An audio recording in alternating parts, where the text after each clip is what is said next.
Okay, I believe I'm online. All right, thank you all for attending. Yeah.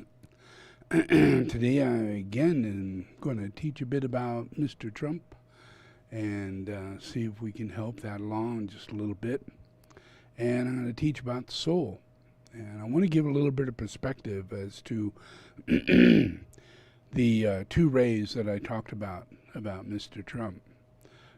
He has a third ray soul, and he has a fourth ray personality. Now, esoterically, those rays, the way rays work is that they're an expression of each ray is a characteristic or a quality, each one. Yeah. So they become either the characteristics of the vice expressed through that ray, or they become the characteristics of the virtues that are expressed through that ray. Yeah. So as a practitioner, as you become higher and higher as an initiate, you get your third or fourth level of consciousness, and you're pretty well trained in this teaching. Yeah. And you come out of it as a practitioner, yeah, of this particular practice. And you're able to discern, discriminate.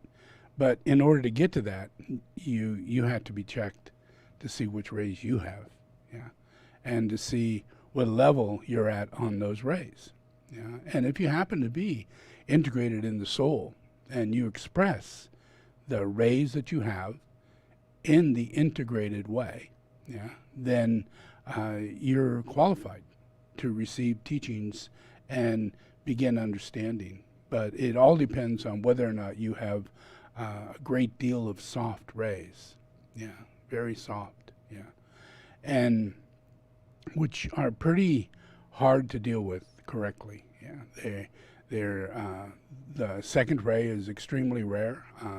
Out of if I put 1,000 people in a room, yeah, not one of those people would have a second ray mind. Not one. If I put 1,000,000 people in a room, not one would have a second ray mind. Yeah, yeah. It's like maybe 100 people on the whole planet has a second ray mind. That's how rare it is. Yeah, but yet, when we think, we don't have these understandings yet. But when we think about that second ray, and the second ray is love, then we automatically assume everybody's got that ray in their vehicles. That everybody's got to have a second ray. They're all so loving. And it's not the way it is, yeah. And the chances of people having certain rays in their physical body are pretty much dependent on the ray of their mental body, yeah. So consider, you have one of 7 rays, to have in your mental body, yeah. But you can skip the second ray, so now you have 6 rays that could be in your mental body, yeah. And the fourth ray is an extremely rare ray to get in your mental body. It would very much drive you mad in a daze like this, in a non-spiritual atmosphere, in a non-harmonious atmosphere, in a non-way of looking at beauty at the highest level, yeah, the very, very highest level. Yeah, you're making all your buildings are sacred geometric because you know the relationship of the earth, and you apply all the things of your working things out. It is the nature of science. When you have a fourth ray mind, it's beyond rare. Yeah, but it's coming. Yeah, we are available for this, and so let's skip that. We have the second ray and the fourth ray; those are gone. Yeah. So now we have, 5 rays that could be of your mind. Yeah, and let's go to the ones that are most common. The ones that are most common is 7th ray, or 3rd ray, or 6th ray. Yeah, and the reason for that is because most of your life you've lived in those rays. Yeah, so those rays are abundant in your vehicles as far as having been expressed upon from your personality life, many, many, many lives. And most likely, your personality was a 6th ray, a 7th ray, or a 3rd ray. Yeah, very common. Yeah, And so as time goes on, those are usually the mental or physical body rays, yeah, that a person incarnates in. So let's just stick with those three rays, yeah, is what people normally have, yeah. And in order for us to get really spiritual, we have to adapt to something outside ourselves that carries those higher rays, like Christ, yeah. And by coming in contact with the influence of Christ and the hierarchy that's involved within the Christ, then you get very, very interesting rays that are soulful and expressing soulful qualities, yeah. So it's rare to come across anybody with highly soulful qualities in their mental, emotional, or physical bodies. Yeah, very, very, very rare. You know, so those physical bodies are usually the seventh ray physical body and a sixth ray emotional body, and occasionally, because you've been good in previous lives, you have a second ray emotional body. And that's really more abundant now in the world than it ever has been before. You know? So literally, your soul is tapped to your emotional body. Yeah.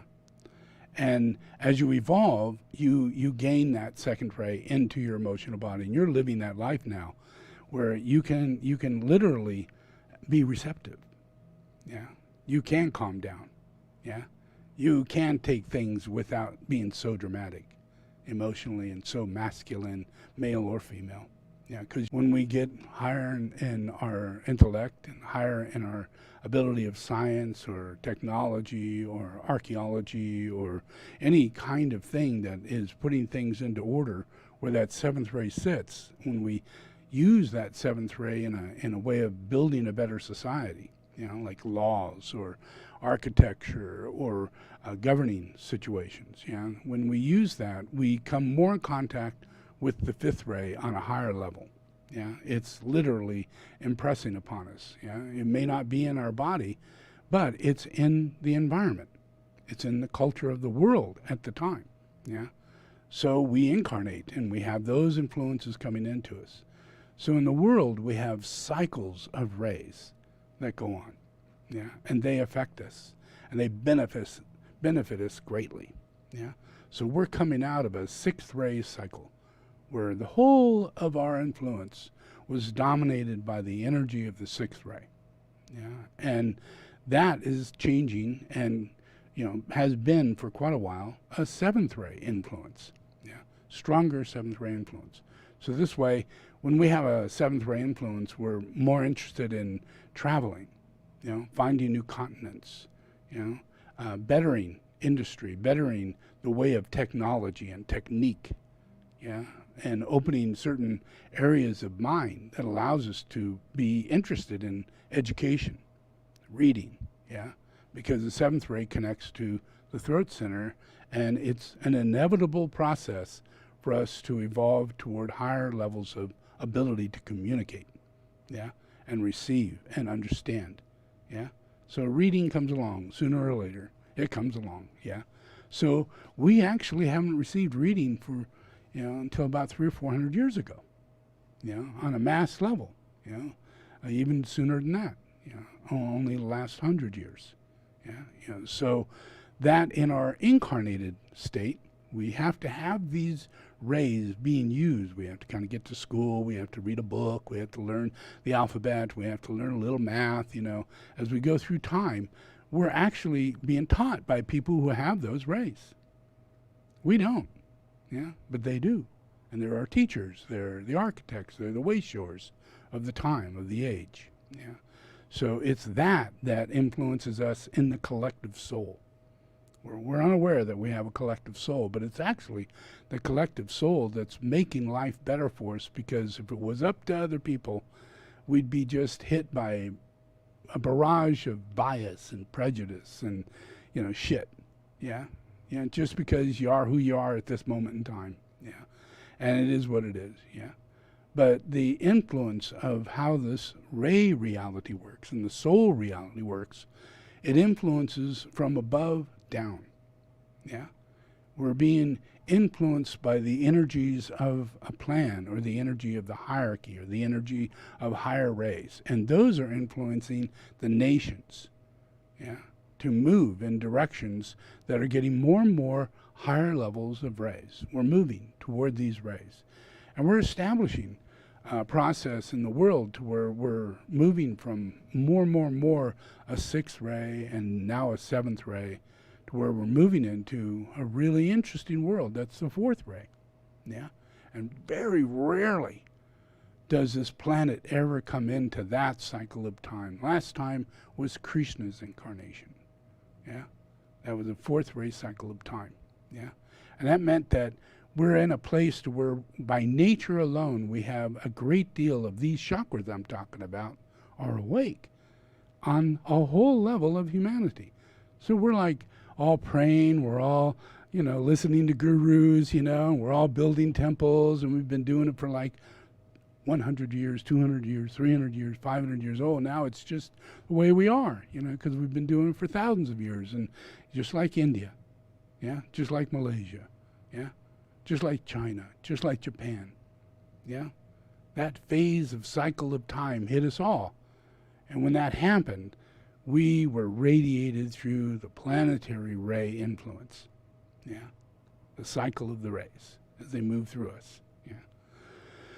So we're coming back around to that, and in this process where we're at, we're doing good to have people have the influence of the second ray, or the influence of the higher third ray, yeah, or the influence of the higher first ray.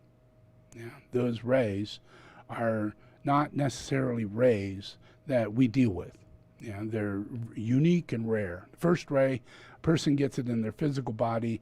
They're either going to be a nerd who sits in the corner with, and just follows the focus of their intellect, and not interested in talking to other people, and is just totally aloof and alone. That's their being. That's their creature. That's who they are, because that's their physical ray. That's the physical ray. And that's not that good. Yeah. It's a low ray, a low ray. Yeah. It's also a person who likes to beat other people up, and build themselves up, and learn to box, yeah, and learn weight lift training so that they can have a huge body. Yeah, those are first ray physical people. There's like a side and a B side. Yeah, there's the alone and aloof who won't go to the gym. They're the very opposite of these people. They're skinnier than shit. Yeah, and they just are nerds. And there's a lot of them out there. But the problem is that they're first ray physical. Yeah, and that really doesn't help humanity. It doesn't help anything. It just kind of puts people in a state of inertia. And they can't get very far in that state, yeah. But we're getting the ray. We're getting a first ray, yeah. But that if there's a first ray in the physical body that is like that, then that means that there's a first ray in the mental body that's also like that. And the chances are the person can't really express.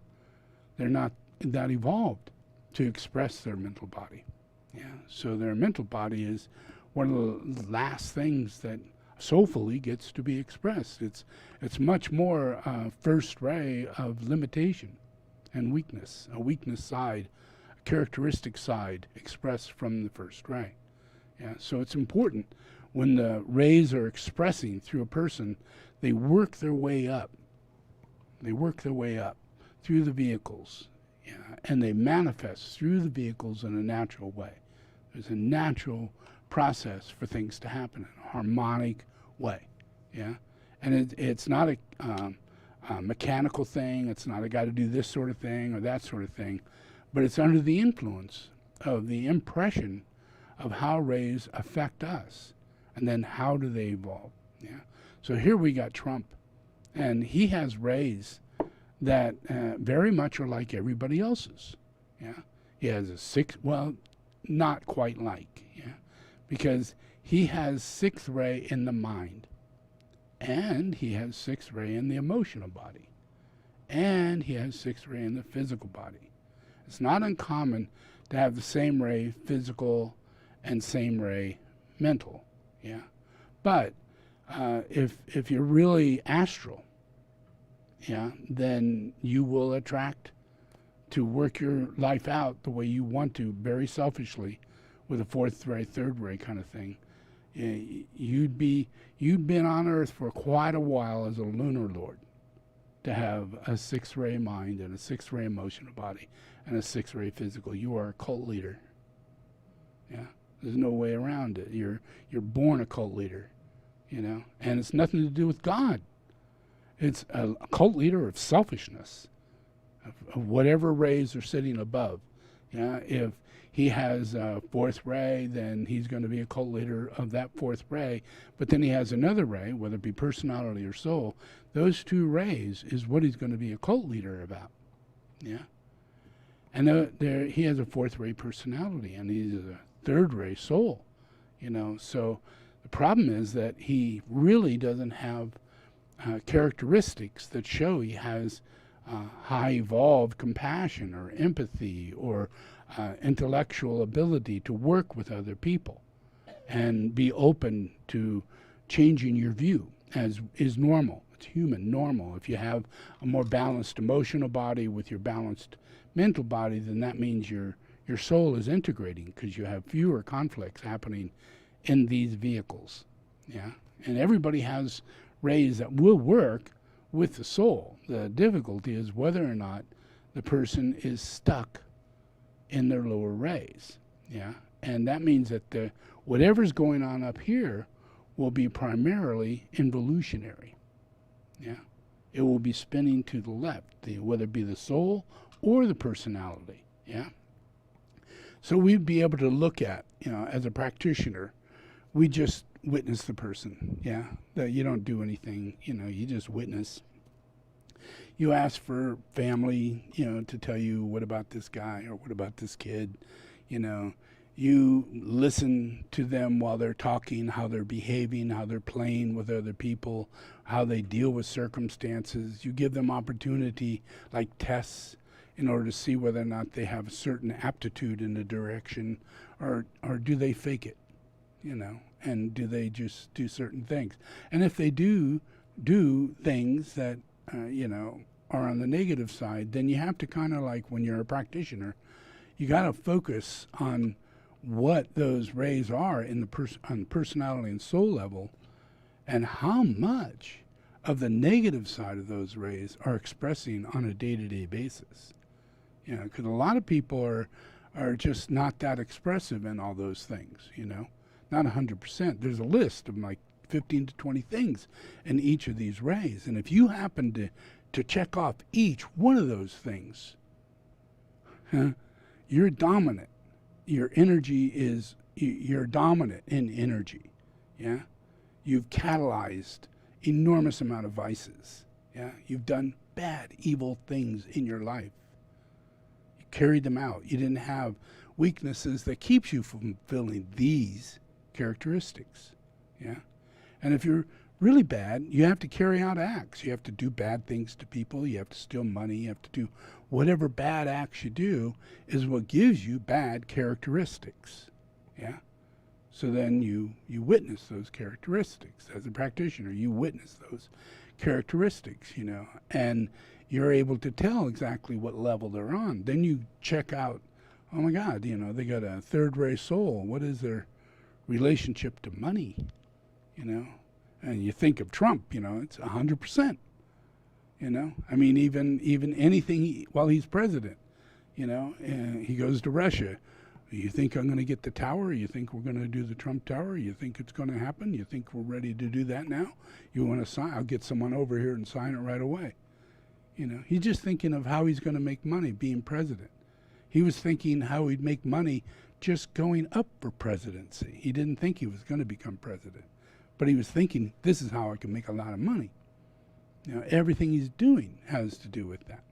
You know, so there's an enormous amount of checkpoints that you check off, you know, as a practitioner. And his case, it came up with every single one was checked. And that's extremely rare. Yeah. Then if you know that he has a 6-ray mind, a 6-ray emotional body, a 6-ray physical body, okay, 6-ray physical body, what's the chance that he eats like a little kid? What's the chance? Because that's what a 6-ray physical body is. 6-ray physical body is a person who, if they choose they can only eat pizza, you can't get them to eat anything else but pizza. They're so childish, so immature. 6-ray, I mean, 6-ray is where you're stuck as a child. You're expressing 6-ray qualities. That's stuck as a child. As an esoteric practitioner, when we're hoping human beings to become adults, moral, compassionate, grown-ups, but the real truth is that people are just in a body, and they're stuck as a child, and their child expressing as an older person all the things that they can't get, because there's all these virtues still waiting to be mastered and developed in every part of their being, and that's character. That gives you character, And if you're stuck just getting 2 of those things, and all the rest are your naughty little person, finding fault in other people or anything like that, it keeps you in those lower rays rather than upper rays or upper vehicles. Yeah. So you, as a spiritual person, you want to be in the mind. Yeah. You don't want to be in the emotional body, and you don't want to be in the physical body. Yeah. You want to be in the mind. Yeah. So as a practitioner, we say meditate and become empty and have nothing. You are nothing in your mind. Get it down, relax it. And when you do that, it doesn't matter what rays you have in your vehicles. You can use the meditative relationship to Adi Yoga, who is present, existing on earth. And you start practicing anything in relationship to these other people, then you start getting their blessings coming into you, and that's how yoga works. You're practicing through the mind, rather than there's a lot of yogas that I'm doing my stretch and this is my yoga and this is that. But yoga is not that way. Yoga is the mind. It's always the mind. And the rest is cleansing, clearing, opening, getting the breath to move through the body, getting the prana to move through the body, opening up closed areas, getting things to have circulation from right to left and up and down. All of that's further into yoga. But real yoga is attempting to control your mind. And having that as yoga. And when you do that, you're literally placing the 2nd ray energy, and not 3rd ray, not 5th ray, not 6th ray, but the 2nd ray energy in here, into your head. And that will go into your emotional body, and that will go into your physical body, because your mental body controls your physical body, and your mental body controls your emotional body. Everything is part of the head. Your soul is in your head, not in your heart. Your heart is in your head. So it's all about the head.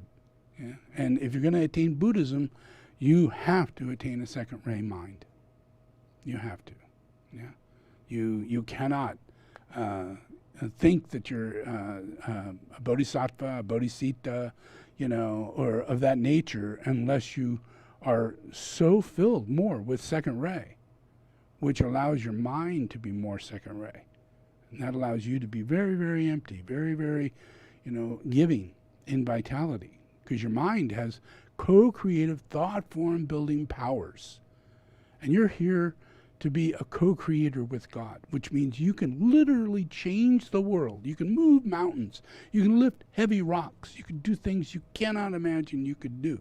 But you can only do those things with your mind. Every single stone that was placed on the pyramid was placed on the pyramid by someone with their mind, not doing psychic stuff, but doing Om and sound, vibratory energy. It's what caused every stone to move, and it caused it to move in a very specific way. So it's really about the mind. And the mind has to be empty, it has to be transcendental, it has to be so many things, and that controls the lower vehicles, and the lower vehicles controls matter. All points of matter, yeah? Time and space, whether there's going to be an accident, whether there's going to be an event in the future, yeah? It controls the process of that event. It's that big, yeah? The mind over matter, yeah? It's so important, so important. And that's our future. That's where we're going. That's what's happening, yeah? But right now, we're in a world with Mr. Trump, yeah? And we have to kind of deal with this one with the understanding that Christ is on earth, and this is dealing with the Antichrist. And the Christ is dealing with the Antichrist by understanding the rays of this individual. Yeah? Because it's not about the soul. It's about the 6 rays. Those 6 rays are influencing you beyond your wildest imagination, just like they're influencing all the people in his staff. Yeah? The lady who comes out, who talks and everything, she's a clone. She's a walk-in. She's a clone. Yeah? She's not anything. She is exactly what he wants her to be. Yeah? And if you're not exactly what he wants you to be, he will fire you and find someone closer to that characteristic and put them in that position. Because to him, God is in the machine, and he owns the machine. He owns you. Yeah? So much that if he all goes wrong and all the laws are going, yeah, this man, totally illegal, you go to jail, he doesn't. He's the head of the machine. He doesn't go to jail. He doesn't get busted until the machine is found. It's like the Wizard of Oz, till you pull back the curtain, you know? You got to pull back this curtain, yeah? And the only way you can do that is by using your higher mind. No matter what ray you've got in your mind, no matter what ray you've got in your physical body, no matter what rays you've got, yeah? The influence of Christ has the ability to give you a second ray, whether it be your emotional body, or your physical body, or your mental body, because that's what I've got. And that's what God gave me, and God gave them to me for a reason. Yeah? Because it's archetypal. It's what humans are meant to have. We're meant to be angels. We're meant to be healers. We're meant to be wise and understanding. We're meant to discern and discriminate. We're meant to be able to recognize demons and literally face them off with love. Transform them. Watch their delusionary strength turn into weaknesses. And that's what I'm going to show you. Yeah? That this guy is nothing more than the influence of God coming through him, expressing his weaknesses. Expressing his weaknesses. Yeah? And all these things we're flipping out over. We're watching it on the news. We listen to everybody, listen to his quotes. You know, it's like, how can he say or do any of these things? How is it possible he's a pedophile? How is it possible he rapes little girls in the image of his daughter and uses and says her name while he's raping her? How is it possible he gets away with this shit? How is it he's president? How is any of this possible? Yeah? It's because of this. This guy has certain rays. Imagine his third ray. His third ray is the ray of his soul. Yeah. And his ray is expressed only, everybody gets rays, yeah? But what are you going to do with them? Yeah? If you're not a good person, you're going to be judged through your rays.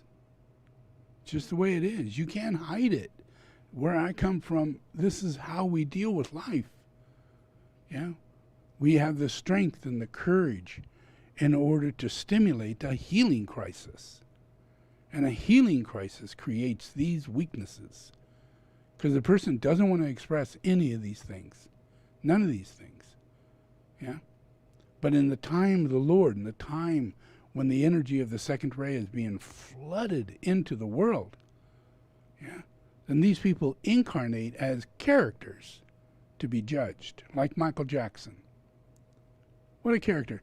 Imagine him, Hitler, hating black people. And he looks in the mirror every day. Oh, my God. What did I do wrong? How's this possible? Look at my nose. Oh, no. It's so big. Look at my lips. Oh, no. I can't believe it. Look at my brother. Look at my sister. They're all black. I cannot believe it. Yeah, this happened with him. This is his day-to-day reality until he grew older and older, till finally he just began changing here. There went his nose, there went this, there went his lips, yeah. And then God says, let me give you impetigo, that'll do you. Yeah, starts turning him white. He's going, oh, great. Now I can do whatever I can to turn completely white. Yeah. And become whatever he thinks he can become. Yeah. Because he can't stand what God made him. And this is the day of God. Everybody gets what God made. Yeah. And we're not here as a bunch of fifth-ray soulless beings who's going to take nature and mold it to any way we want it. Yeah. Because that's what goes on in the Dark Lodge. We take anything. We steal all the oil. We take things from people. We take their souls. We take their material possessions. We give them laws so we can take things away from them and get away from it. Get away with it.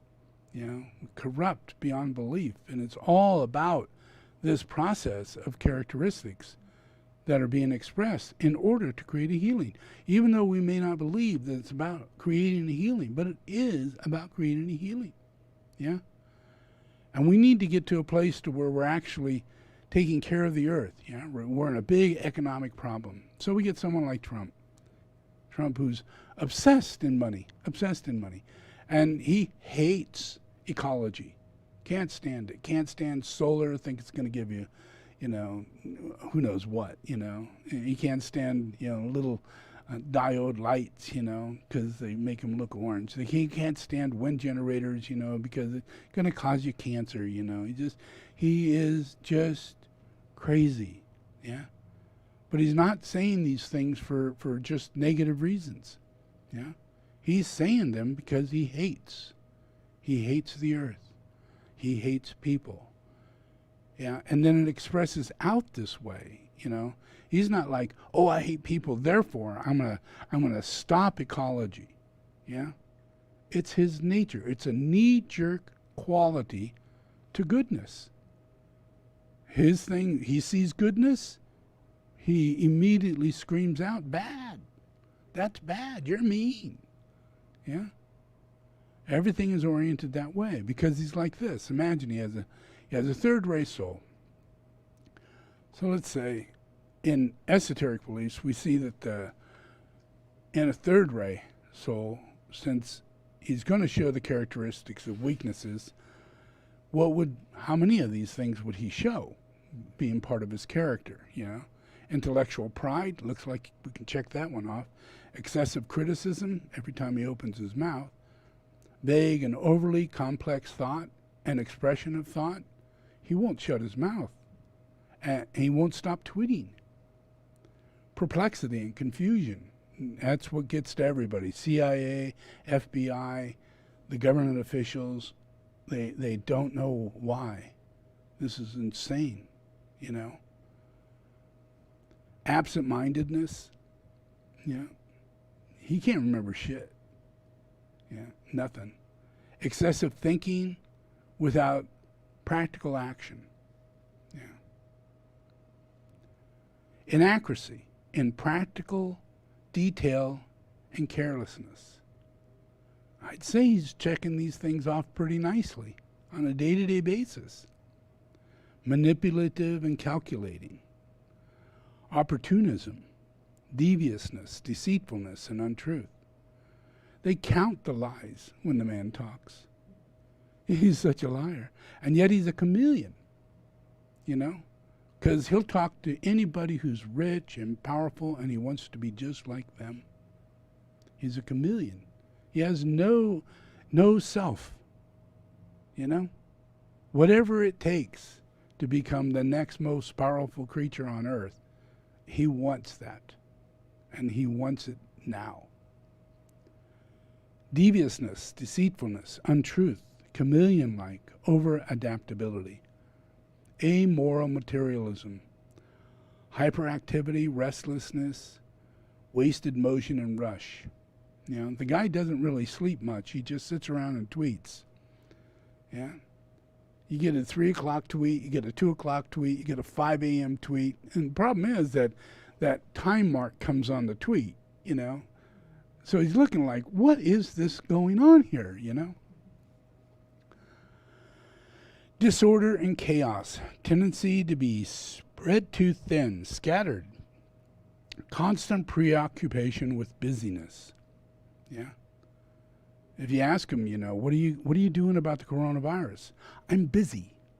I'm dealing with you people trying to kick me out of office. You know? Yeah, that took a lot of time. And this whole thing with Russia, you know, that took up a lot of my time. You know?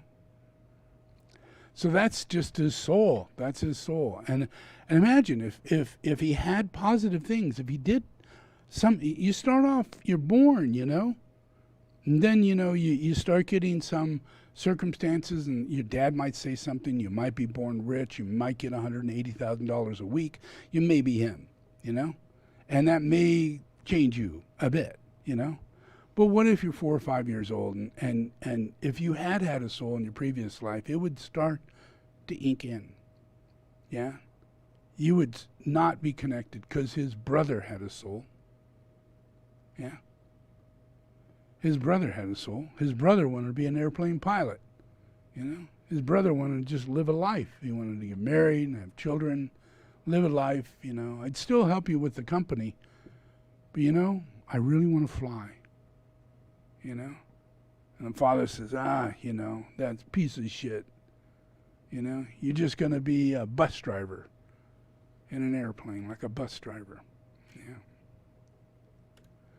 You know, so from all of his life, he's got this shit going on because those are the characteristics of coming into this life like that. When you're a lunar lord, when you have riches just handed to you, or if you have all these different things going on that further your soullessness, further the characteristics that you have to bring about.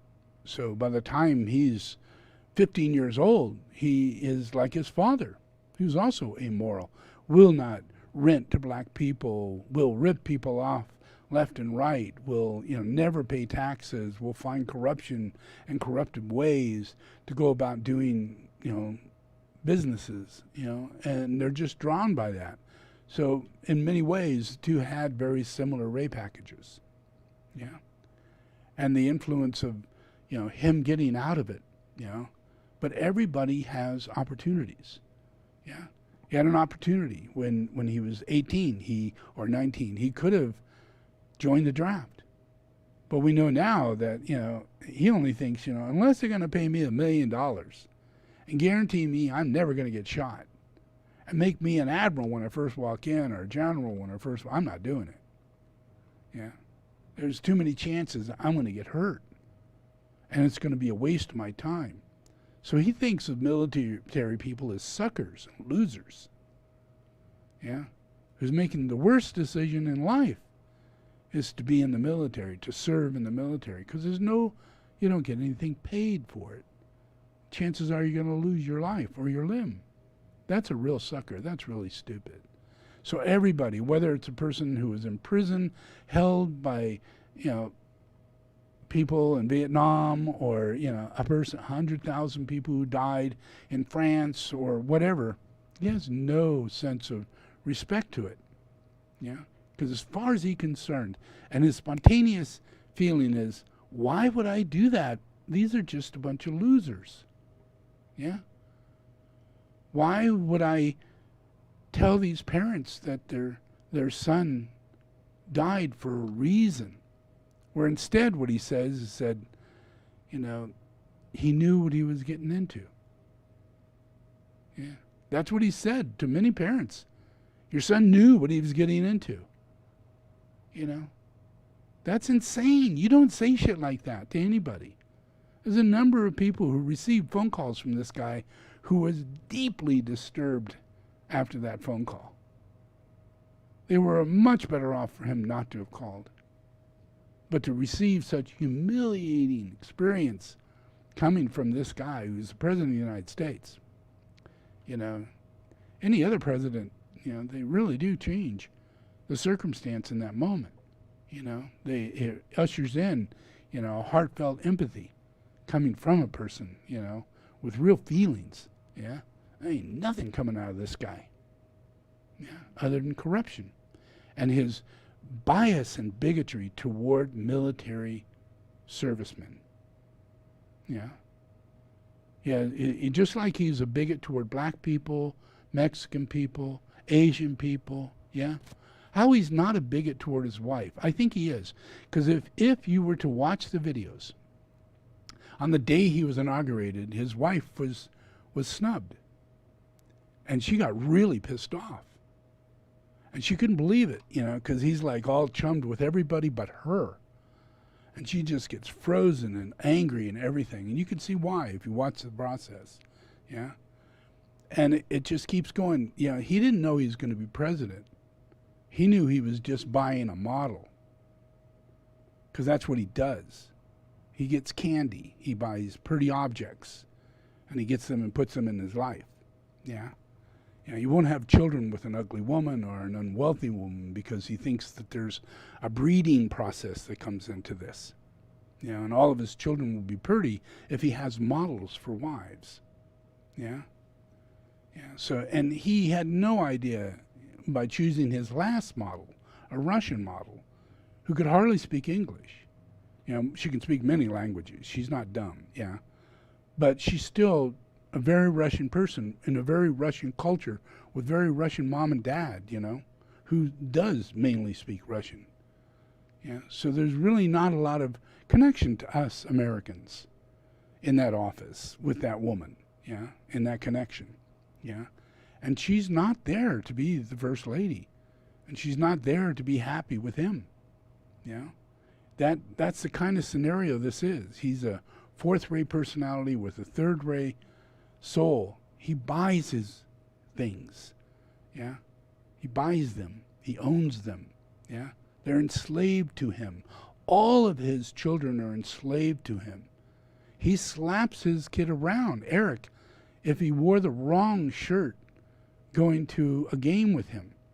There's a time where the guy came out of college, walked over to the car, getting ready to get in the car with his dad to go to play something, But the dad sees him with this sports shirt on, and he sits up and slams his kid right in the face in front of everybody. Really embarrassing Eric, And you get back up there and you put on a suit, and get back down here immediately,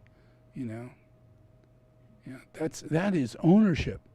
That's ownership, And when you have a fourth-ray personality, and a third-ray soul, it's going to be all the way through his life, from the moment he was born to the day he's 22 or 20, and he chooses not to go to Vietnam and lie and get some guy, And he goes through all these different things, and he rips people off, and he goes into all these different businesses, and one thing after another. He turns 30 and he's ripping more people off. He turns 40 and he's lying to everybody. He turns 45 and he's buying airplane places, and they're all going to hell.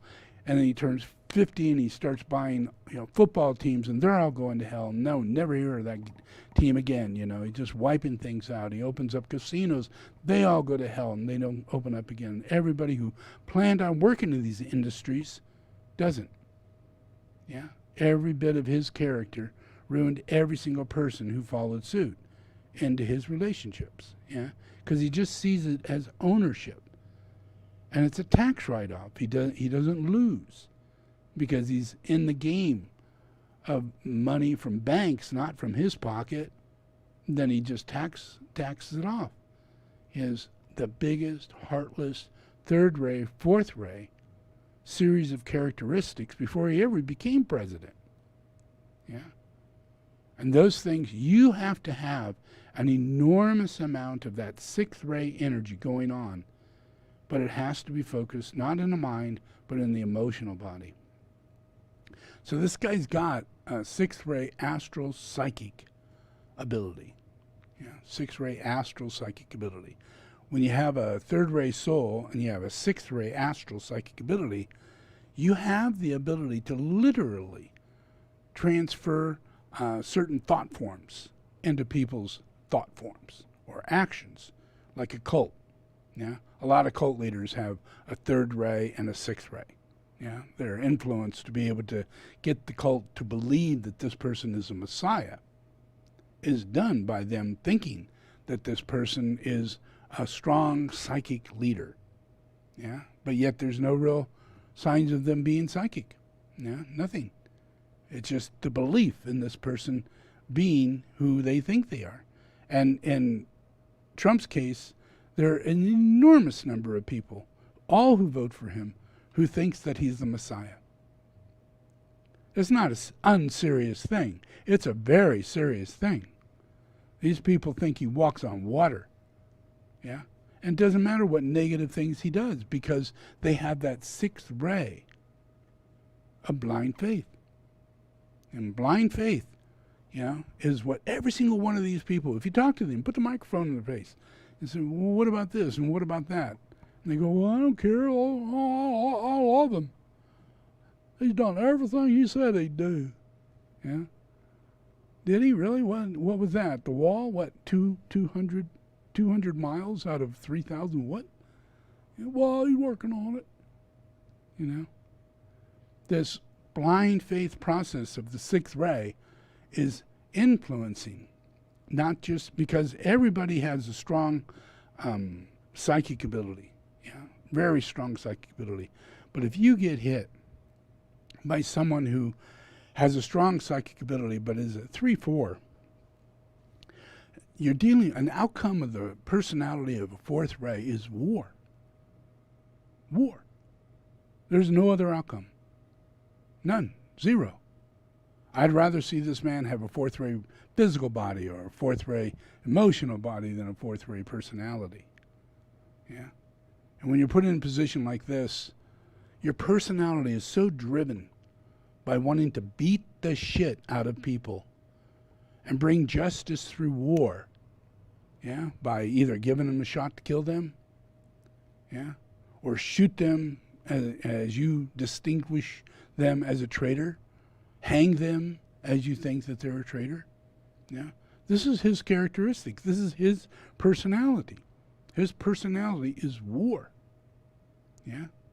And he's war. He is against Hillary Clinton. War. Yeah. He's against this. Anybody. I don't care who's running against you. It's war. Yeah.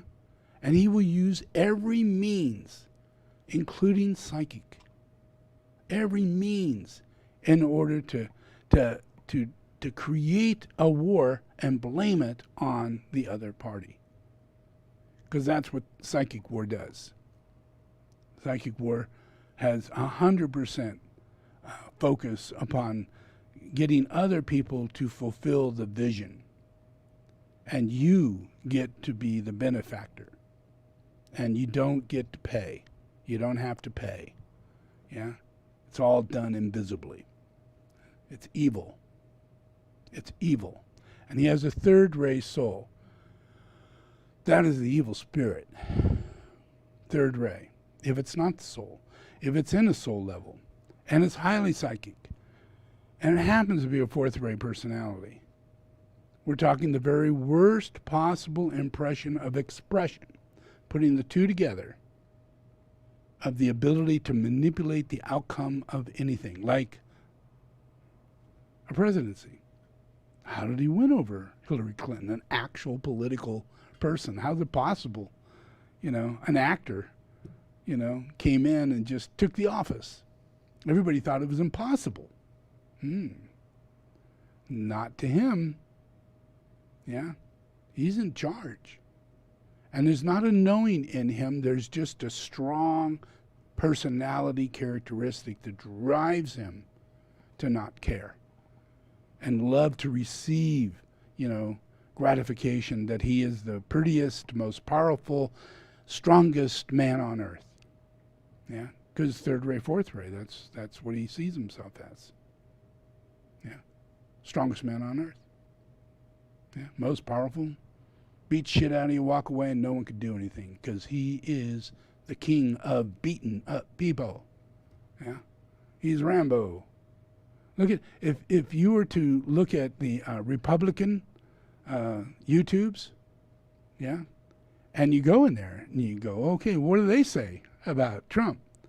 God, there's like 100 movies of Trump as Rambo, as 007, as, you know, I mean, all they do is they take the movies and they put other people's faces, you know, and then his face is always on there. So he's looking like, you know, and he's shooting people and, you know, like that, you know, and he's stabbing people in the throat, you know, and he's got a big smile and he's like that, you know.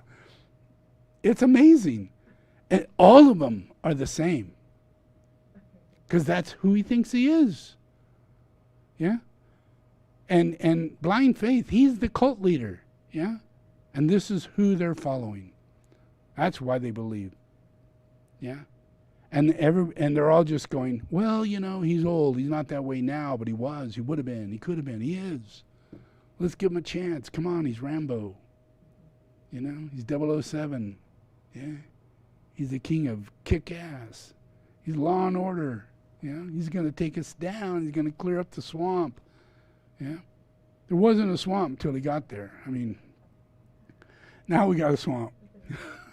Now we got alligators and we got everything. Yeah, it's horrifying. Yeah, yeah. And if you look in some of the relationships of the United States, you have, I won't go there, but one of the relationships of the United States is that Washington, D.C.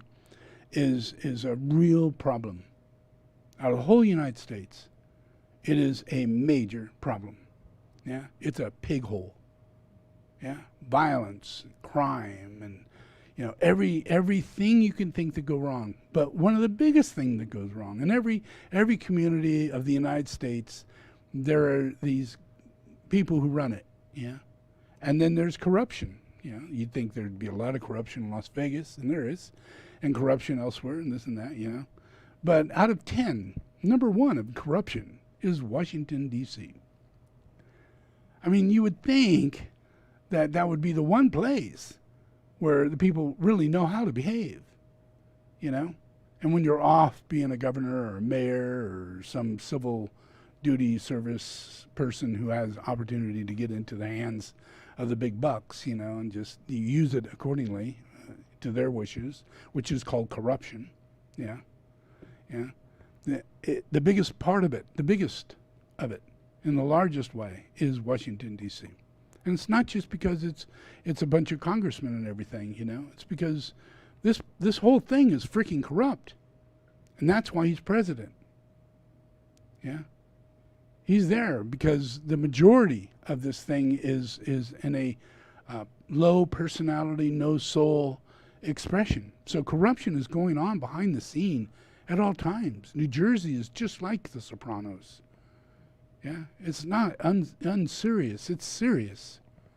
Yeah, there are real killers walking the street, and they're not just terrorists. They're the corrupt people. Yeah, that force other people to do corrupt things, and the prisons are filled with it. Yeah, it's filled with it. And yet the people who are in prison are the people who the corrupt people are paying to go off to be corrupt, to do their businesses, do their shit. And then they get busted. Yeah. Even from drugs to you name it. It starts in the corrupt area of politics. Yeah. And if we had a clean political scenario, we'd be clean all the way down to the root. Yeah, but it's the corrupt that takes everything away. The opportunity for welfare, the opportunity to fix a school, the opportunity to do anything at all is all absorbed by corruption. And then we're left in chaos. Yeah? And we're left in all these things of thinking that we have to fix it somehow. But in reality, the more money we put into it, the more they steal. Yeah? So it's almost like ridiculous. You know, you can't get past it. But we're stepping into a new phase, a new period, where there really are people who have been on this job for a long period of time. Yeah. Just like the vice president that's coming in and the president that wants to be president, those people have been on the job.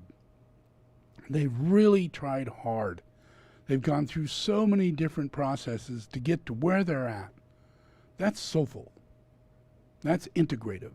That's difficult. That's character. Yeah, life is like that. You've got to go through these things. And then when you get to a certain stage in your life, you are qualified to be the president and the vice president and things of that nature. You're qualified because you have the character of the soul working through your emotional body and the character of the soul working through your mental body. Yeah, and your personality life is service, 100%. And you have a very deep sense of not being corrupt, because that would be the biggest disservice towards service. You can't do it. I mean, when you're not in service for the first place and just doing it to get a paycheck, and for pride and for glorification, yeah, then you could start off being corrupt and continue being corrupt. You never had the opportunity of really bringing things right because you didn't enter as service. Compassion and empathy. I'm going to make this a better world. I'm going to treat people better. I'm going to work hard, and I'm going to be different. Yeah. And after a year and a half, you stick with that, and you keep doing it, and you keep growing those values. Yeah. And we have people like that right now. We have people who are in the government, people who are in politics, people who have been born, people who are working hard in every area that we're going into. So over the next 10 years, those people will be in their 30s and 40s and 50s and mature in character and other relationships that will support them and bring them into the what I call a dharma activities, that moves through the Sangha. And the influence of us, whether or not we're going to get this right, is that it is the Sangha. Yeah, it is like-minded people who work in the world of service. Yeah. It doesn't matter what you do. As long as you have empathy and you're caring and you have a heartfelt sense that, I'm going to keep trying, where you're developing courage, you're developing strength. Yeah. You're not in a place where even though it's hard, and you just fall back and I can't do it. And then you have all these weird feelings and everything. But every time you push courage and every time you push on, then you're actually developing that second ray to come into your physical world. You have now your faith is holding on, and your attitude is maintaining, and your ability to carry out a little bit more in order to turn that wheel a little bit harder, And when you're doing that, your service is the wheel of Dharma, wheel of Dharma. So politics is really a major forum for practicing the wheel of Dharma. Major forum, being a police officer is a major forum for being in practitioner's practice of working within the wheel of Dharma. Major form, a police officer, a fireman, anybody, a nurse, a doctor, even a plumber, even a person in a bank can be a major form in right relationship of being able to facilitate other people in the time of their need, giving them credit where credit wasn't earned. But being able to be sensitive enough and caring enough and follow through, get to know this person well enough, not just look at a credit report. But when that comes into play, when we have that kind of reality going on, that will affect even those areas to have more and more second ray in their character, and their corruption will go away. Because they are corrupt. Bankers are corrupt, straight out. But they don't have to be. Nothing has to be corrupt. And if it's living by corruption, it dwindles down to be a non-reality. There's no service, there's no action, there's no need for it. It just fades away. So every one of the rays that we're dealing with in life has to deal with counteracting a third ray kind of quality of the evil spirit, that is in its lowest form.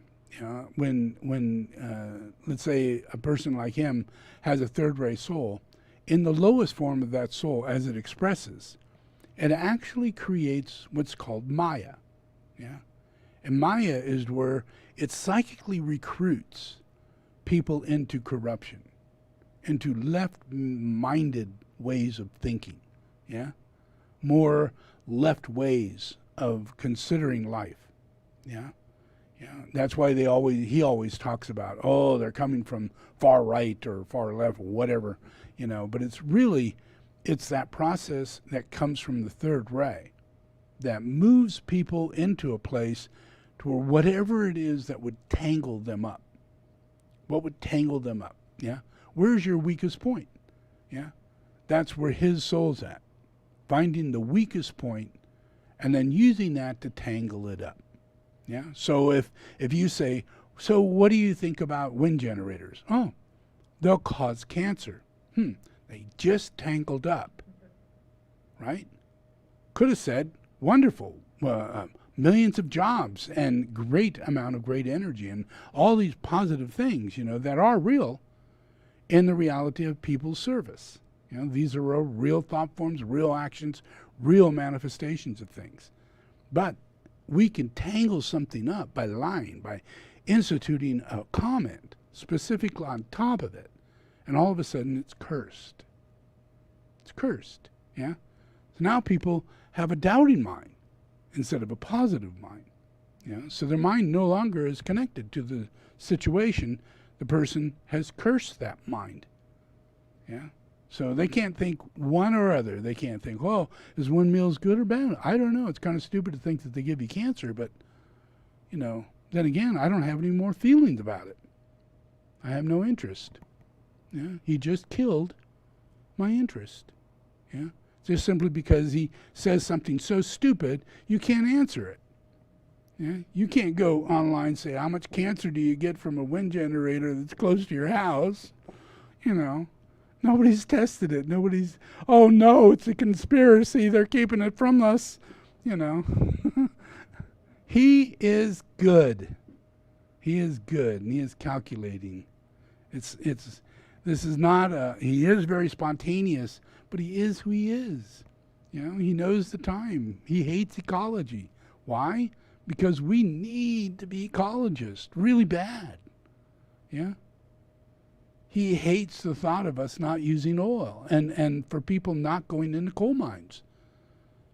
He has no consideration of people going into coal mines. He just wants the industry to make money so he can go to the Dow, and do his stock and have his income go up. And all his friends that are in the same boat are all going, thank you for keeping this going. Yeah, but it's not possible. None of this can keep going. Yeah, coal mines are closing, and he can't do anything about it. Yeah, oil wells are closing down rather than starting up. Yeah? Nuclear reactors are being shut down, and reactivating them is not the first thing on anybody's list. Yeah, so there's an enormous amount of reality that is ushering out into humanity that comes from the Christ, and it's a strong Holy Spirit, but actually, it's love. Yeah, it's that second ray energy that comes out of me and expresses through my third ray. Yeah, because I have that third ray personality, and I express through that third ray, and I know this shit. I know what he's doing. I know what Michael Jackson was up to. I know he was a pedophile, and I know you all got problems. Yeah, and it doesn't matter if you know it or not. Yeah, what's important is that I know it. And if I know it, my mind is doing something about it. Yeah? Because I'm the Son of God. Yeah? And just like God has the ability to do something about this. God uses the Holy Spirit by my presence. All I have to do is take the enormous service to witness the truth and bring as much truth right there in front of my eyes. And that means there's got to be judgment. There can't be veils, yeah? You need to know the corruption does exist. We need better politicians, so we need to get all the bad ones out and elected and up front and on stage. Yeah? And we need to watch them get real corrupt and act like they rule the world. Yeah? And make all the conspiracy statements and all the crazy-ass things they got to say, let them say it. Yeah? Let it all purge out, because it's a healing crisis. Because we have a whole new group of world servers coming into this process. And they're all coming under the influence of the second ray, third ray. And this is very active intelligence, very active creative intelligence, very healing pranic forces. Yeah? So there's nothing that any of them, the process of corruption in the United States or corruption in Russia or corruption in North Korea, it doesn't have anything to do with the outcome of the future. Yeah? The outcome of the future is not set in stone. Yeah? It's manifested through the Holy Spirit. And whether or not the Holy Spirit is present on earth, and whether or not there's a healing force that moves through the Holy Spirit that literally allows it to be a transmission, yeah, a growing blessing into humanity, without anybody making, oh, I want that, oh, I'm going to do this, oh, I'm going to make that change. None of that goes on. Yeah? Just a growing light. An enormous growing light that permeates inside of everybody and inside of all the difficulty, all the problems we've got. Yeah? Because our difficulty is that we've had incarnated people without souls, their chakras are turned upside down, and they're lunar lords. And they're eviler than shit. And you do not see them or understand them because they're in disguise. Just like saints. They're in disguise. They're not. The saints who claim to be saints aren't saints. Yeah? The ones who are saints are being beaten down by the ones who say they are saints. Yeah? And there's no way to express yourself on a higher level because the same rays are being expressed on a lower level in the cults, in the sixth ray, in the area of the sixth ray. Yeah? So everything is in a process of change, but it's mainly changing due to the fact that we have strong second ray vehicles. You know, you're incarnated with sixth ray emotional bodies, but your sixth ray emotional body in the presence of the Christ immediately looks up toward your heart. And your sixth ray turns into a second ray because you're blessed by the soul. Yeah? And it's the same with any other ray you've got. If your physical ray is any given ray due to your previous life, your curse, yeah, it's blessed by the second ray that comes from Christ. So if you move through that process and you just, everything you do, you choose that I'm okay. I am okay, and I am not going to do any more sinning. None. Not in my mind, not in my actions, not in my welfare to other people, not my inaction, not all that kind of stuff. I'm not going to feel guilty about it. I'm not going to do all this stuff. Yeah? All that, I'm just going to slowly but surely let it go. Yeah? And the more we do that, the more we're able to take in the influence of the rays that come from the outside. Yeah? And those rays will transmute you. That's why I offer soul therapy, I offer the tools, I offer the music. All of that influences the second rays to get into you. Yeah? And if that goes into you, you have the opportunity. If you fulfill a first initiation, you will be reborn, and you'll get different rays.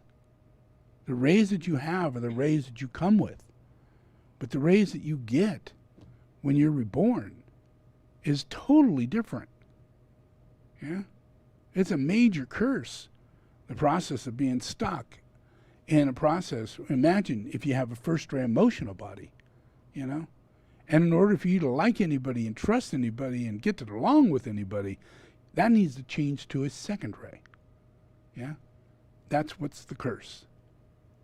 Curse is that you're biasly stuck because your chakras are moved to the wrong position and you're under the influence of Lucifer. Yeah. And if you come under right relationship, once that happens, you get a rebirth, and that's your first initiation. And it locks that seventh ray directly into your sacral center, and all the rest start coming in. And whatever rays you had and whatever chakras you had in relationship to being awake, they begin reordering themselves in a very natural way so that there is no separation or uniqueness between people. Yeah? We have different thumbprints, but we all have the same soul, which is pretty unique. Yeah? And along with that, we have the love of God, which is incredible. And there's only one existing God. And we personally have that love. We have that relationship. Yeah? And we get that through the soul. Yeah? So it's the only way you get that is by not committing any sins. No sins. And it's hard to discern, whoa, am I sinning or what? I've been given an opportunity, Is this taking this opportunity in this direction a sin? Yeah. And it's very difficult to know what your direction is in relationship to whether or not it's part of your desire body and your negative characteristics that have been not developed into higher levels of who you really are as an initiate, as a spiritual being growing and developing. Yeah, it takes quite a while. That's why I recommend to people that if you're going to at least try and get into that first initiation, do it alone. Do it alone, 100% alone. Even if you're in relationship, make that person your best friend. Your best friend, but don't go any further than that. Just stick right there at that. Yeah, and allow yourself the freedom so that you can move into that next stage. Allow those chakras to change and become that next person without someone going, oh man, when I first met you, you were like this. But now you're getting more and more like this. And that's not the person I was interested in. Now you're so religious. Now you're so spiritual. Now you meditate all the time. Yeah? Now you want to go to darshans. Yeah? What is going on? This is not what I was thinking. You used to cuss all the time. I used to love to smoke cigarettes with you. You don't even smoke cigarettes. What is going on? Yeah? You don't even drink. You don't even cuss. Yeah? You're becoming a different person. And you get to be that person if you take anybody in your life as a friend. Take him as your friend and develop your second ray so that you can let go of all your bad habits, all your sins. Yeah, just let go of them. Yeah, and foster more and more time into your spiritual development. As much time in every direction you can possibly go, foster it, because that's the only way you're going to get your emotional body to develop your soul. You got your physical body to become more one with your soul, but now you got to get your emotional body, and it's your knee-jerk reaction with that sixth ray or third ray emotional body or fifth ray or first ray, very rarely a second ray. And if you can learn to let go, let live, yeah, then you'll get it up to your head. And you'll learn what love really is, Love isn't anything that you think. It's a total other definition. Yeah, it's freedom. It's your ability to gain enough freedom inside yourself to where you can literally witness whether or not someone is free or not free. And you'll do your best in order to help them become free. Yeah, not judge them or be hard on them or push in any way, shape, or form. Yeah, but fulfill what it is that's empty in them. Yeah, and then be able to just not be attached to you doing it. Yeah, because it's them doing it in the first place. It's just that they didn't have the strength to do it. But you need to have enough second ray so you could step into their shoes and not judge them for the situation, because there's a lot wrong that puts them in that situation. And if you're stuck in your emotional body with the wrong ray, you will judge this person, and they won't grow. Yeah. So that's a practitioner's way, and that's how we're going to deal with Trump. That's how we deal with anything, no matter how demonic it is or how low it is. It all is the same. Yeah, It mainly channels these influences into our being. Yeah. So our main focus is to make sure that our moment-to-moment reality is stabilized and we can bring what Christ is bringing to earth into our being. And to me, the future of this place is a whole lot of people who's focused themselves into service, and they've gone further down the line to where they can then bridge over to where there are masters up here who are 4th and 5th degree initiates who are waiting to come into humanity and teach. But I'm the only one sitting here right now. Yeah? And there is not a position for any masters to teach. Nobody wants to make that commitment. And it's kind of there, but it's not quite. Yeah? And once it does come to that commitment, we're going to have the Karmapa. Yeah? We'll have Sharmapa. We'll have all the lineage of the top masters here. But, you know, your time and energy is going to have to be committed. You know? And your influence is lifelong, not short term. Yeah? It's not like going to college and getting a degree and then you walk away. Yeah? This is committed to make sure that the world is changed and that we bring sciences to the world that show people levitation, that show people the powers of mind over matter. Yeah? Now we have a whole other world that we can deal, but we can't do these things without us stabilizing these higher psychic realms that are found in the 3rd, 4th, and 5th initiation, and done by the people who are in their 1st initiation developing their 2nd initiation. We have to build the temples, and it's those people that do that. And they're trained by the higher people, and the higher people have the ability to levitate objects. And I'm not talking a fantasy film here. Everything is built this way. Yeah.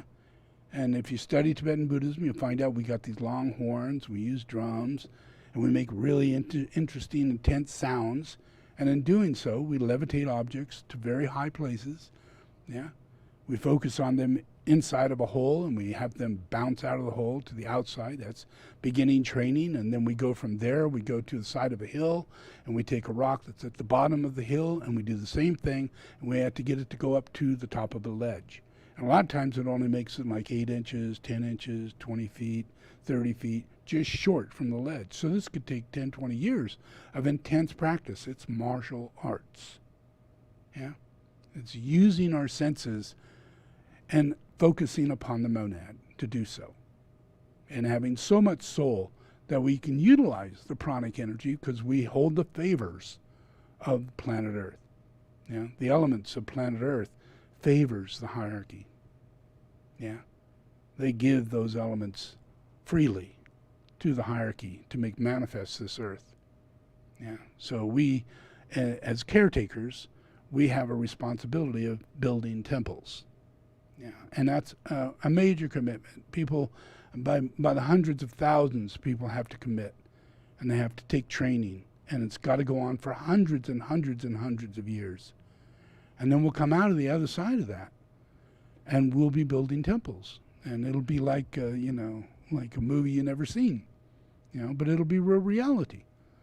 But it's going to have to start sometime, and it's in the process of people learning about their 1st initiation, which is the initiation of relationship. Is it Christ, or is it personal?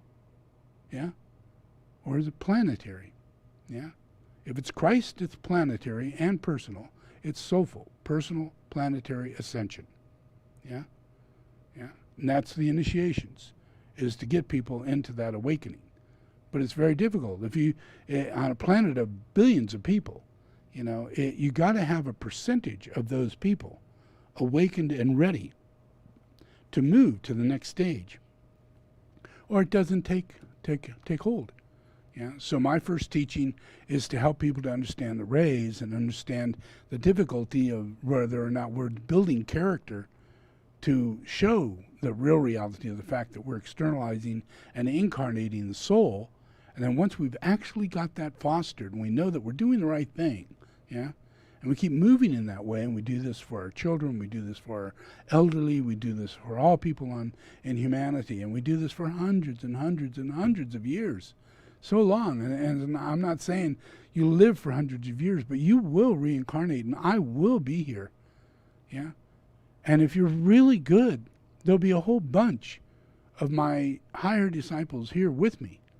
You know, finding me when in early, and when we're building, we, establish. Yeah?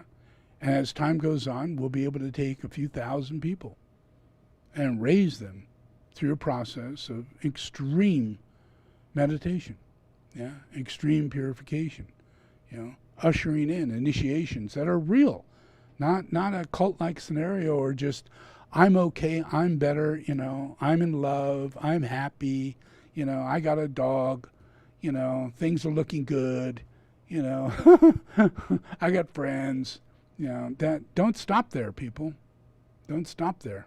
It is not a fourth-rate, comfy zone life. Yeah, we're about spirituality. We're about the first ray and the second ray and the third ray. Yeah, and we have to learn to express those rays and attain those rays in order to have the attributes that everybody has as a soul right now. To wake up and become soul-filled, that they become more the manifestation of the first ray, the second ray, and the third ray. And then we'll have Shambhala, we'll have Christ, yeah, and we'll have humanity as the hierarchy, yeah, because those are the primary rays that we're working with. Yeah? We'll have the heads of the hierarchy, which would be in the first ray. We'd have the major students and disciples and higher teachers of the hierarchy, which would be the second ray. And we'd have people who'd be the organization and the facilitation of the education and all the different ways of living lifestyle, which would be the third ray, and that's called Maha Kohan. Yeah. So it takes all of that and it's our society, it's our human race.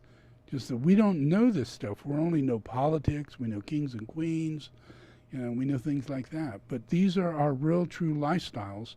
And when we're trying to become soul, I have to explain to you what that really is, because you're sixth ray, and you're going to get married, and you're never going to get a soul.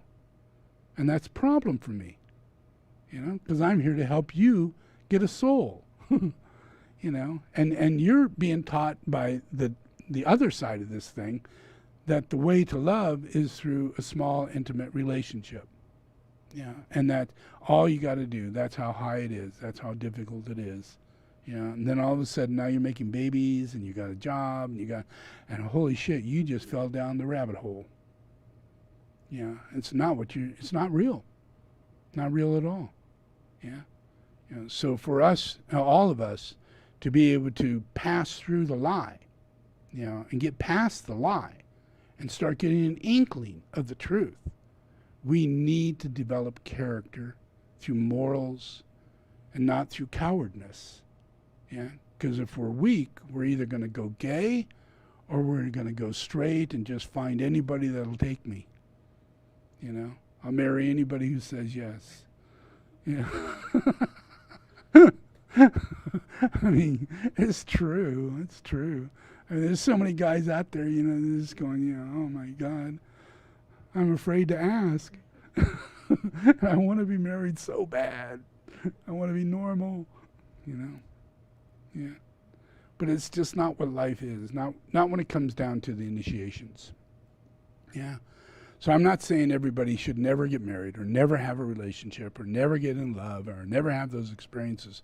Those are all part of what we're going to experience, and we're going to use life. That's part of life. But we have to use life to know that we're here for spiritual reasons. In India, we have a thing where you give your life. You are incarnated, yeah?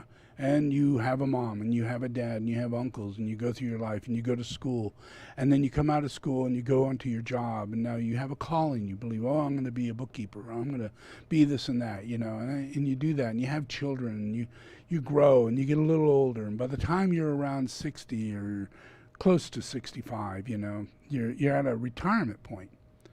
And in India, that's a choice where you can become sannyasin. Yeah? And to me, that's the stupidest thing I ever heard. you know, because I'm Babaji, and I never said any of that. You know, I say start young. I'm sick and tired of this sannyasin shit. I'm sick and tired of all your excuses. I am so sick and tired of this. But that's me. That's me. Yeah. But in India, you know, and in other places, they have the quick path, you know, for the people who really do not have the guts or the abilities. Yeah. So they follow these belief systems, yeah, and take some yasin. You know, when you only got another 10 years to live, you're going to give 10 years to God. That's like, oh, I'm going to give 1% of my money to God. You know, well, who's God? You know, who are you going to hand that money to? You know, I believe you should always give that money to the poor. Yeah, give it to the poor. Give it to people who are in need. Yeah, whatever you can. You know, you do that. Yeah. But it's not a process to where you have to give it to a church, and it's not a process to where you have to do all these specific things. And the belief of doing some yasin when you're 60 years old is ridiculous. The life cycle of human beings are in cycles of 7. And the nature of a human being is to take the first initiation at the moment you breathe. First initiation. That's your breath. Yeah. And then you go from breath. Every year you continue. And every year up to 7 years old is the opportunity to fulfill the first initiation. Yeah. And you do that by being in contact with tools like this. Yeah. Sitting in a meditation chamber as a very young child and having opportunities to listen to the Lord, because he's alive and he has words. And he's the one I'm in contact with as a child. Yeah? And by the time they're 7 years old, they know the Lord. The Lord has taught them, said things to them, sings to them. They see his face. Yeah? They identify with him as a whole person. Yeah? Father, mother, brother, lover, everything there is about a person is in the Lord. Yeah? So then they're 7 years old. Now they're moving to 8. Yeah? And they go through those 7 years, another 7 years. That's the second initiation. And the second initiation takes you to your solar plex, to where you're connecting up to your heart. And the first one was your sacral center, and you're connecting to a relationship. Yeah? And, you know, to give a person like Jesus, yeah, when he was born, in come the masters and said, this is where he belongs, with us. Or as Buddha, in comes a master and he says, this is where he belongs, give him to me. Yeah. And the father says, no. Yeah. So what happens? Buddha does not get his initiation. Yeah. And Jesus is held from his initiation. By the time he turns 9 years old, he's ready to teach, because nothing's keeping him from his initiation, because he's Jesus.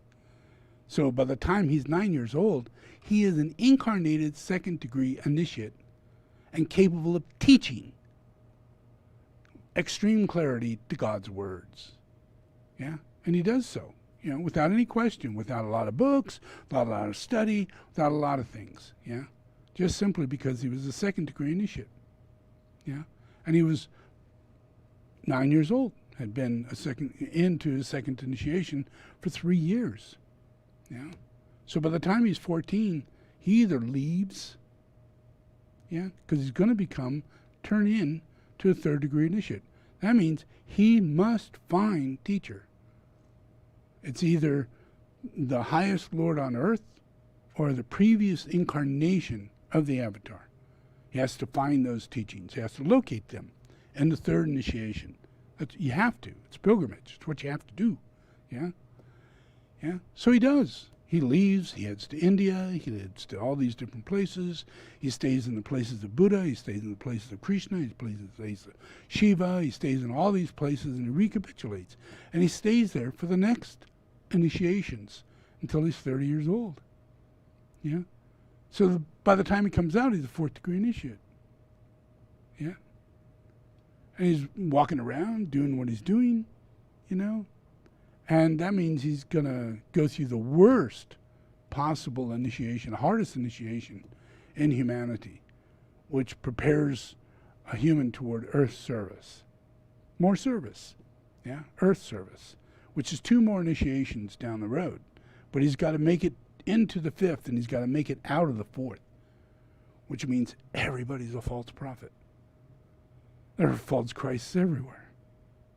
Everywhere, And he has to be crucified as the only real initiate at that level, It's at that initiation is crucifixion, So that's a birth date, That's a time, a cycle of birth for the recapitulation, And this happens for Jesus because he's bringing all the initiations up for the whole entire planet. Nobody's passing these initiations. Only the Avatar is doing it in the nature it's meant to be done. But yet that means that it's meant to be done in everybody's case that way. Everybody is created in the same way Jesus is created, in this new world. So everybody is established to, hey, it's stupid to think you can be a sannyasin after you 60 years old. When you're beginning first degree initiated at 1-year-old, But yet, your mother and father, they're not initiates, Your uncles and aunts are not initiates. You don't have a pyramid in your house, You don't have an etheric weaver, there's no solar forms, and nothing like that. So there's no possible way for anybody to begin the process of their initiations unless they're done in these cycles, So as time goes on, and by the year 2050, many of these things will be all over the planet and passed on from people who died on to other people who, are holding on to those things and living and having life experience and, having changes. They're being reborn. So in their next life, when they come back, hopefully, we will have established many soul therapy centers all around. Many parents, come and go, and now they're in a process to where they're listening to the music and they have a child, and the child gets a little baby Vajra. Where the child starts getting etheric weavers, and they're all coming for free, because that's the cycle of time we're in. The newborn babies get an etheric weaver. Newborn babies, are put in a pyramid, in hospitals and soul therapy. The process is better understood as time goes on. It's not a cult. We're coming out of a cult. We're coming out of misunderstanding. We're coming out of no initiations whatsoever, 0, none. We're coming out of no truth because there's no initiations. How can there be truth if there's no initiations? All there can be is a lot of bullshit and no initiations. So there's nothing to get upset about. It's something to glorify. We're in a time where the Antichrist is being judged. And it's a great judgment. It's a fantastic judgment. He's in the weakest hour of his existence. He shows every single symptom of being weak and losing control and having no powers whatsoever. The only thing he's got is his own bad karma. And he's reaping bad karma. No power is coming from that. No outcome to his desire will manifest whatsoever. None. 0. That's because there's normal energies that are now pulsing through him that's coming from me. And that's keeping him in a position to where, I'm trying to wake him up. I'm trying to stimulate, second ray energies, as much as I can around the guy. I got an obelisk there. I got all kinds of things going on. And his influence is mainly my influence is mainly to try and get this person to be not so dramatic, because he can go to war. Things get a lot worse than they are. He could win. That means all of his major 6 rays are still very strong, and the character of his soul is still very strong, pushed through these very negative 6 rays, because he has a strong channeled relationship to this cult. And that can give him another election, same way it gave him the election we're in now. Yeah? And we don't need that. You don't need that. It'd be terrible. We would have war. We would be up against having war. We may not go through war, but we'd be up against that process. Yeah? We'd be in a totally different boat if he doesn't get elected. And I see his weakness. I see the processes of his energy weakening, and it's only by the process of it coming out as an externalization. Yeah? The whole thing of him being around a cult and this Antifa and all those things that are being said and done are an externalization of his own glamours. Yeah? So that means that there's a venting of that energy. It's venting. Yeah? It's not manifesting. It's venting. Yeah? So this is a good thing. Yeah? And, as far as I'm concerned, as a practitioner, his process of how he can occupy people's time is only by manipulating money. Yeah? Because he has a third-ray soul. He's too weak to have anything to do with his personality. But his soul, that third-ray energy, is really what demands him to be who he is. That's why he's corrupt. That's why it's all about money. That's why he's super rich. That's why he's prejudiced. That's why all these, because he has an anti-soul. When you have that, and a lot of people have it, they just don't have a lot of really bad karma of using their anti-soul on a day-to-day basis. Well, this guy's been doing it since he was born. So there's going to be a big, but it's only going to happen to Trump. Yeah, I don't see it happening to the world, because we have a large mass of people that have second-ray personalities. Yeah. Like the guy we want for president. Yeah. He literally has a freaking second-ray personality. Well, that's fantastic. And he has a first-ray soul. That's about as super-duper president that you can ask for. Yeah. And they're very difficult to get them into office, because quite often they find themselves better to be on a lesser level, because they're very service-oriented toward that office. Yeah. Toward the president or toward the government. And so we're pretty blessed to have a person with a first-ray soul and a second-ray personality be chosen to take the office of presidency. Yeah. So if we can pull this off, we got it really done, really good. And the lady that's coming in has a second-ray emotional body, but she has a fifth-ray mind. And that's kick-ass. And she has a fifth-ray physical body, and that's really rare in a female, yeah? But it doesn't make any difference. It's what's necessary for the job to get done. That's why she's a lawyer and does all this prosecuting and law and study and discerns and discriminates, yeah? That's her job. She could pick apart a lie like you can't believe, and investigate it and interrogate it and make it right, make it clear, yeah, and prosecute when necessary, and prosecute things that can't get prosecuted, yeah. She'll stick to it, yeah, because she has that strong fifth-ray mind, strong fifth-ray, physical body, yeah, and a second-ray emotional body. That's just fantastic, yeah.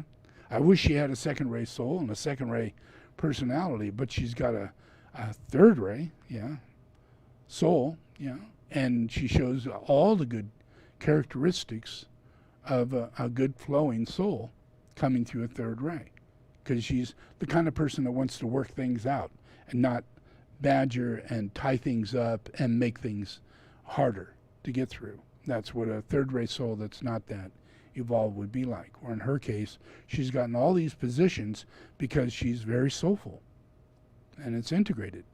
And that's fantastic. Yeah. So you really have a great opportunity.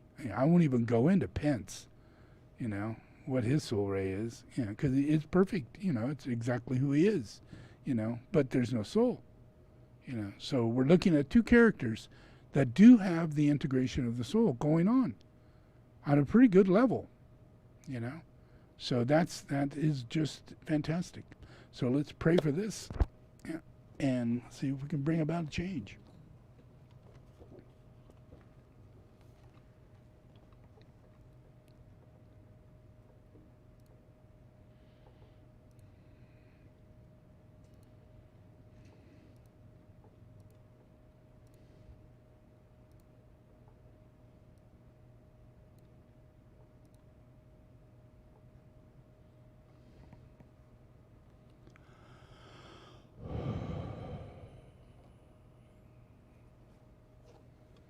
Okay, I'm going to do the invocation of your ashram, and then we'll do the prayer for releasing curse.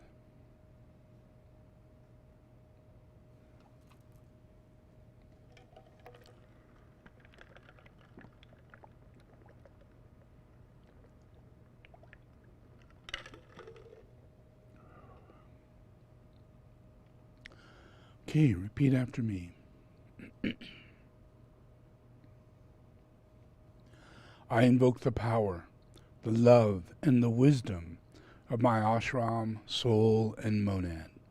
I invoke the power, the love, and the wisdom of my ashram, soul, and to guide me into the right activity in the plan, to guide me into the right activity in the plan, to clarify and stimulate my mind, to clarify and stimulate my mind, to transform and transmute my feelings and emotions, to transform and transmute my feelings and emotions, to energize and vitalize and heal my physical and etheric body. to energize and vitalize and heal my physical and etheric body. Through this day and every day, I ask this in the name of the Christ to serve the One. Through this day and every day, I ask this in the name of Christ to serve the one. All in the name of the Father, the Son, and the Holy Spirit. Amen. All in the name of the Father, the Son, and the Holy Spirit.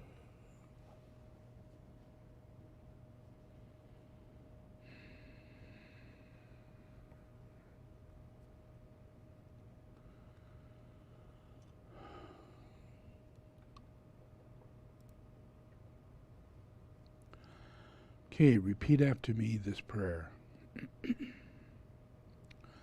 Lord Jesus Christ, Lord Jesus Christ, thank you for bringing me here. thank you for bringing me here. Lord Jesus Christ, Lord Jesus Christ, I open my heart today. I open my heart today. I invite you to come inside. I invite you to come inside. Come inside, O Lord Jesus Christ, Come inside, O Lord Jesus Christ, and save my life. and save my life. Receive me today Receive me today as a child of God. as a child of God.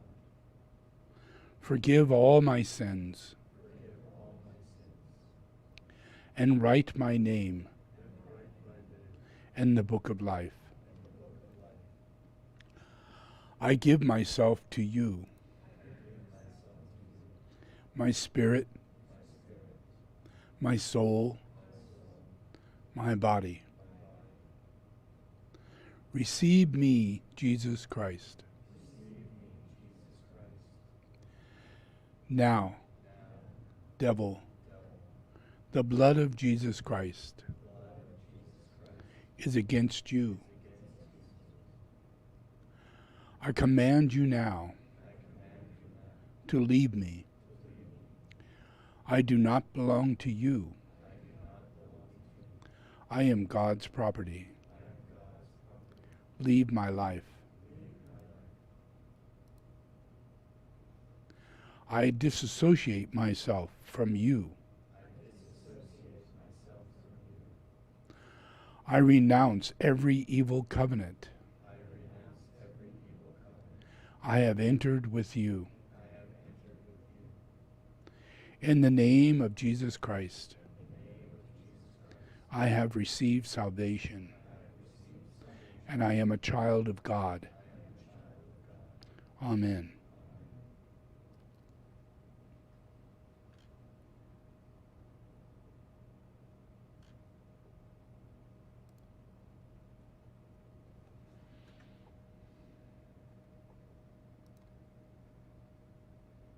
Just looking for something real quick.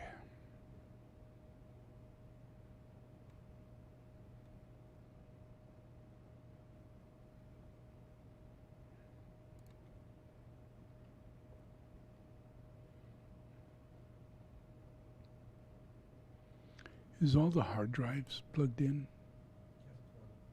Just one.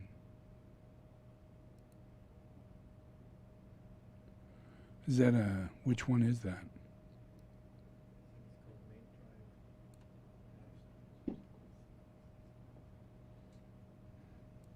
Livestream K main drive.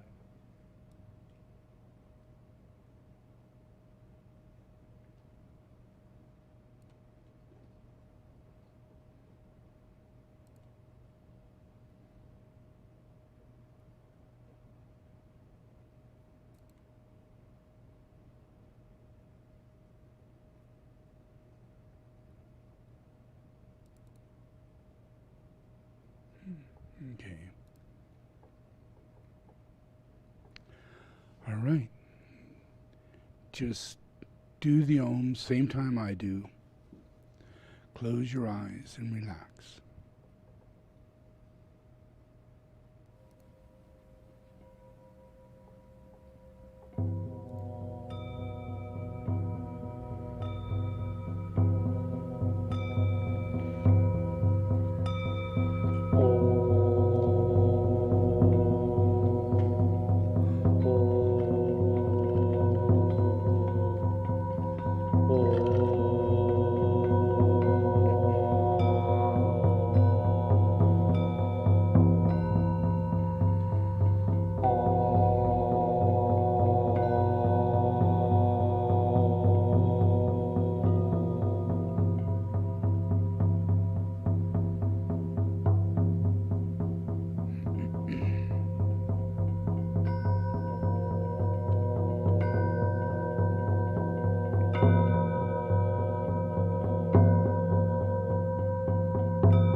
Seven rays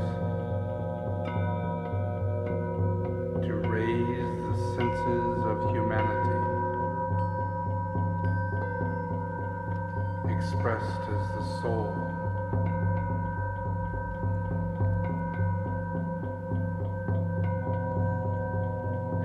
I invoke the sense of hearing in the seventh ray.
Sixth ray as the desire of all the nations.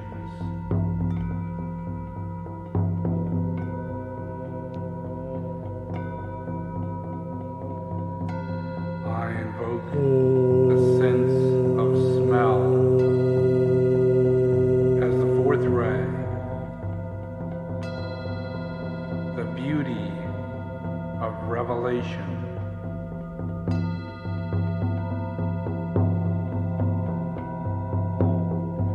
I invoke the sense of intellect as the fifth ray, as the knowledge of God.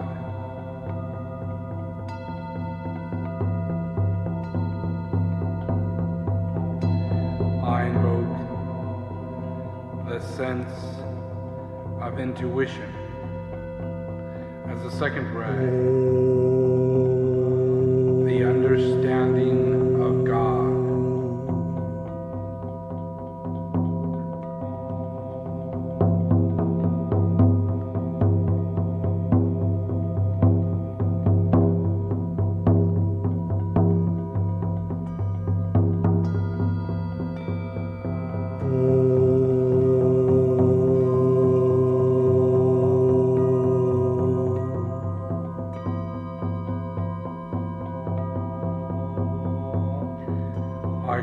upon the synthesis of the 7 rays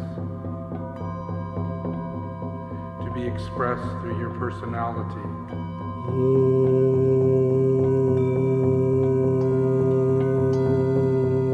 As the first ray of ideas, the mental body, the purpose, your life.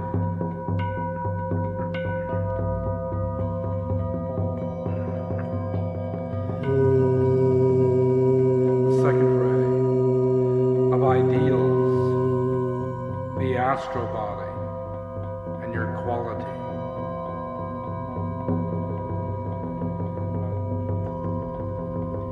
The third ray of idols, your physical body and your form.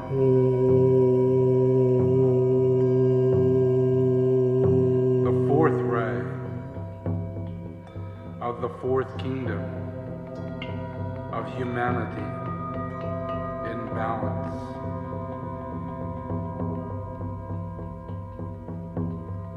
The 5th ray, the 3rd kingdom,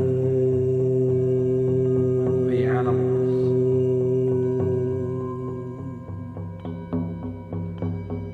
The 6th ray, the 2nd kingdom, vegetables. The 7th ray, the 1st kingdom, minerals.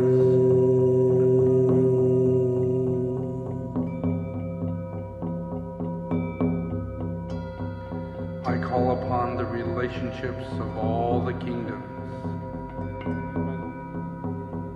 to penetrate the personality of humanity and express its collective soul.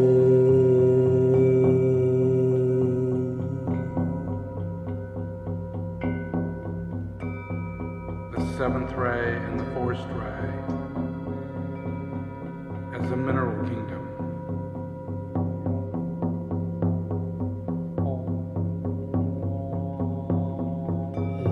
The 2nd ray, the 4th ray, and the 6th ray as the vegetable kingdom.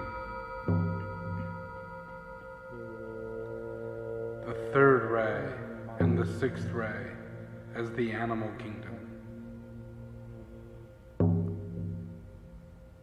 The 4th ray and the 5th ray as the human kingdom.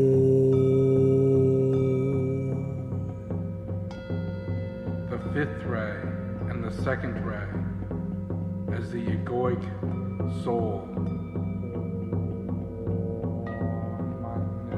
The 6th ray and the 3rd ray as planetary lives.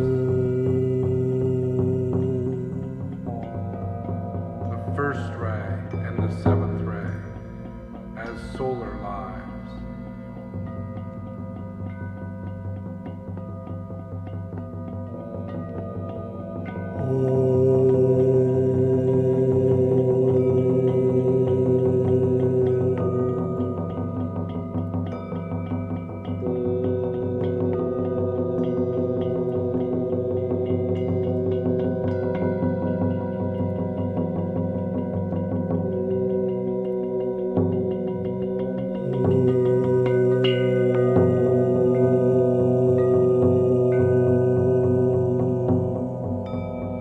I call upon the 7 rays of all the nations to penetrate the planet Earth, to bring forth the geomantic relationships of the soul, to integrate the egoic ray and the personality ray of each nation, and to express its true expression, to make manifest peace on earth as one living body of God.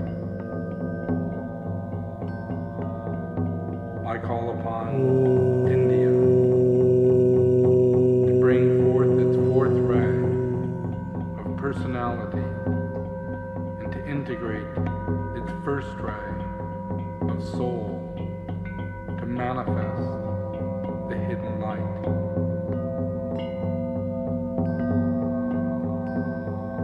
I invoke China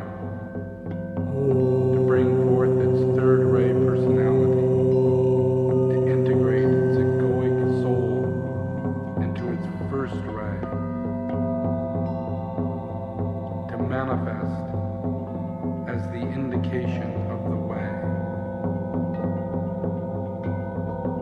I invoke Germany to bring forth its first ray of personality, to integrate its egoic soul of fourth ray, to preserve the truth.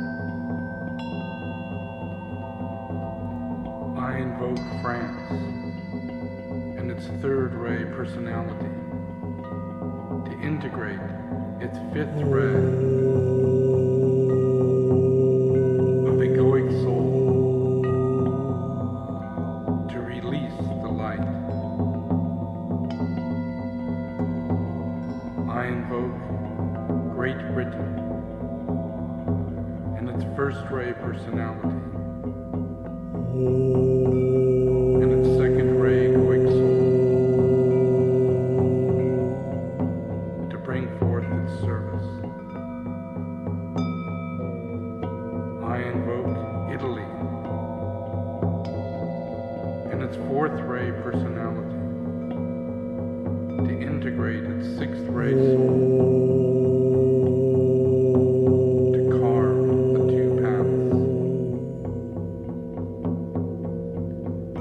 I invoke the United States and its sixth ray personality, to integrate its second ray soul, to light the way. I invoke Russia and its sixth ray personality, to integrate its seventh ray soul, to link the two ways. I invoke Australia and its fifth ray personality, to integrate its fourth ray soul and serve the lighted way. I invoke Spain and its seventh ray personality, to integrate its sixth ray soul, to disperse the clouds. I invoke Brazil and its second ray personality, to integrate its fourth ray soul, to hide the seed. I invoke the entity of this planet, the planetary lumos, to incarnate the life and the beingness of this planet. I invoke the expression of the second ray force into both the personality and the egoic rays of the nation, and the personality and the egoic ray of humanity, to fuse itself and its light into its healing process. I invoke the esoteric law of solar energy to make manifest the cosmic force of light, love, and peace.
Okay, just take it easy.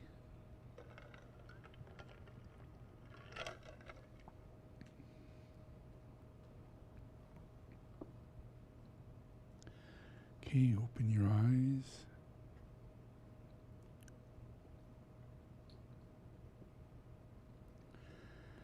Okay, just relax.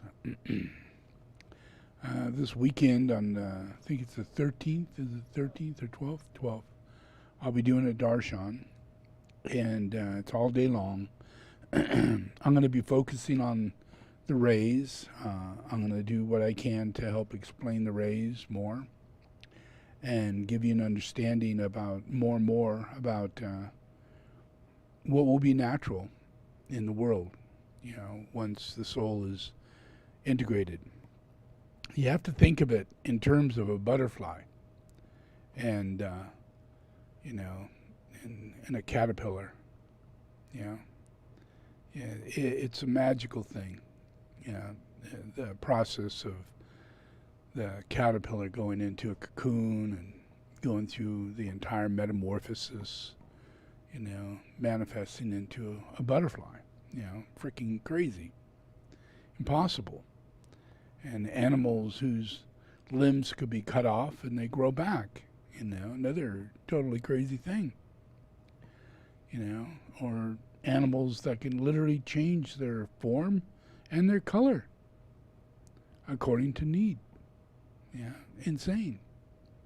But the limitations that we think, according to the human being or the human form or form itself, is limited according to what we have right now, but it's not. We've never experienced the transformation from being a caterpillar to a butterfly. And we are that.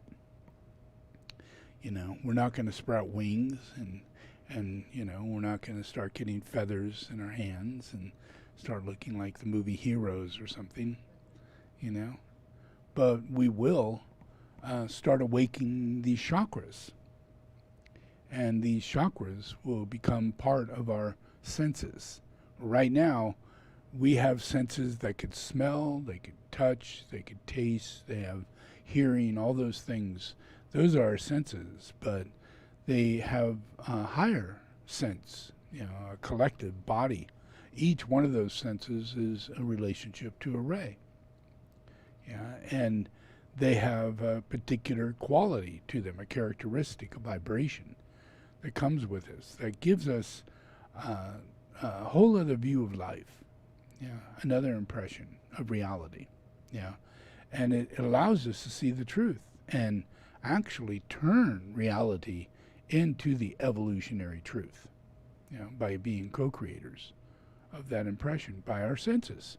If we are selfish and our sensory relationship is based on our desire body, then no radiation will come out of us in order to create thought form building or be a part of God's creation in the way it is.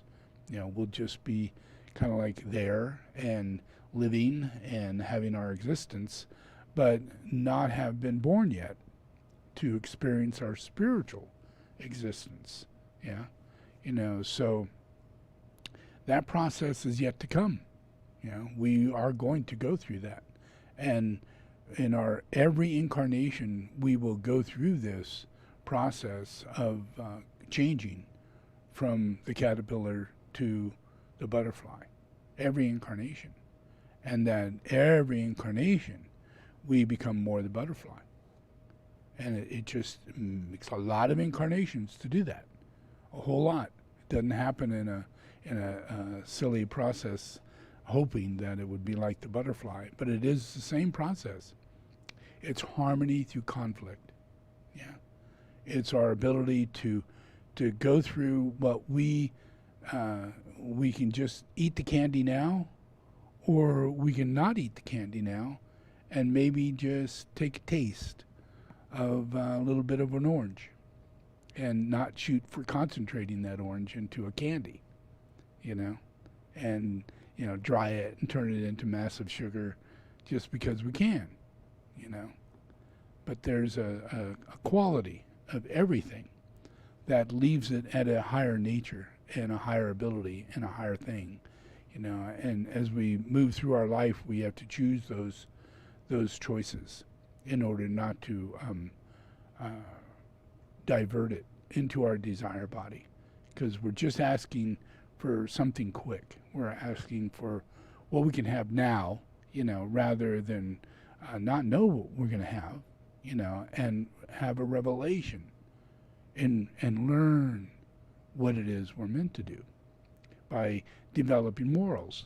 You know, morals are things that you don't have, things that are things you have to be tested for, you know, and you develop them. Yeah, and if you have a coward connection inside your being and you're a little afraid and you got things like that, then you won't test yourself in that area, and you just won't have the discernment. You won't develop that discernment either, you know, or discrimination. You know, you'll just have a veil. Yeah, and that's the difficulty of not having the chakras in your vehicles. Is you have to get rid of the veil. And the veil is right here in your brow, you know, led by lower psychicism. And you have no idea that that's the avenue that you're in, and that you're taken into sex magic and money magic, and that's your life, you know. And now you think that you're going to fulfill your life by fulfilling sex, you know, and that's going to fulfill money. Two or more better, you know. And it doesn't work that way. Not in reality, you know. So there's a lot of prayer to this process in order to change it and transmute it. And prayer and meditation and other things brings about that transfiguration of these elements that are in us. And it takes a lot of time for this to come about, you know. So my teachings is to help facilitate an understanding that this is what is going to happen and what it is we're going to get, you know, and through prayer and invocation that'll happen. Yeah, but the main thing is that we have to receive an enormous amount of teachings in order to facilitate a degree of understanding, so you can make choices to be able to get through your life and know that you're facilitating the probationary path. Yeah, I've talked about the first, second, third, all those others.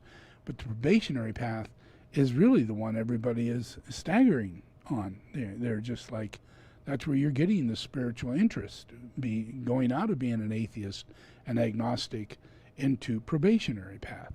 You know, and you know, you have more of an open mind. You have more of an inkling towards spiritual goodness and all those good things, and it could lead you down the road all the way, you know, to God. You know, probationary path. Yeah. But I'm here in order to get you through the probationary path, the first and the second initiation. Yeah.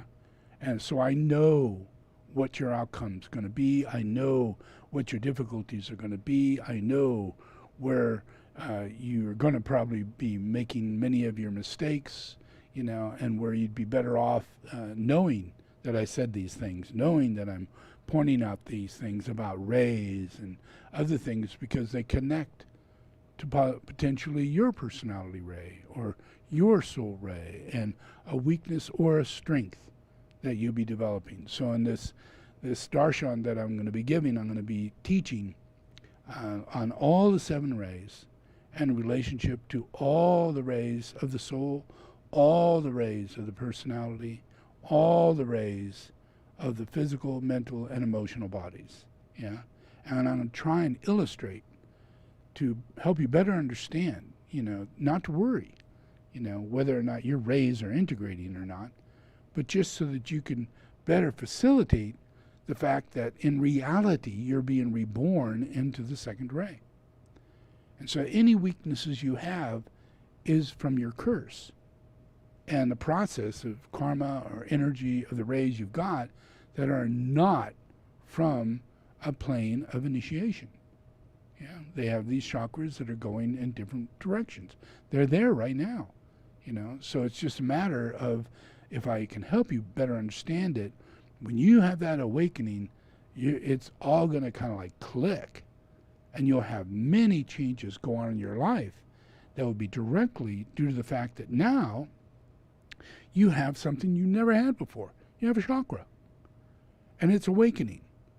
And it's awakening through you, and you can identify where it's coming from. And that's the 7th ray, right there in your sacral center. And that happens by me giving you teachings. Yeah? Giving you direct, specific understanding and instructions as to what is a probationary path, and when does it start? It starts at birth. Yeah? When does your responsibility begin? It starts at birth. Yeah? When does it end? It doesn't end. You reincarnate, and then it starts at birth. Yeah? So the whole thing, from forever, always, as soon as we can get this satanic thing completely off the earth, you would be more aware, more responsible, more understanding. You'll be a part of this in a knowing way. But as long as this is on earth, it's nearly impossible for you to have a knowing way, because you have this channeling effect coming at you. It's in your government, it's in your social leaders, it's in everything. Yeah, it's not a conspiracy. It's just our past. It's where we're at. We're not in a spiritual integrated scenario. Yeah. So this darshan is going to hopefully help reestablish a better understanding as to where our path is in relationship to everybody, children, old people, the whole thing, and that we're all going to reincarnate in that, but we need to focus on the rebirth. Establish continually the rebirth. Everybody is anew. You got to forgive everyone. You got to know that everybody has got shit going on because this guy and all the rest of the Lunar Lords, and they're channeling into you. And just stop drinking, stop smoking, stop your desire body, and it'll all stop. Yeah? Okay? Enjoy.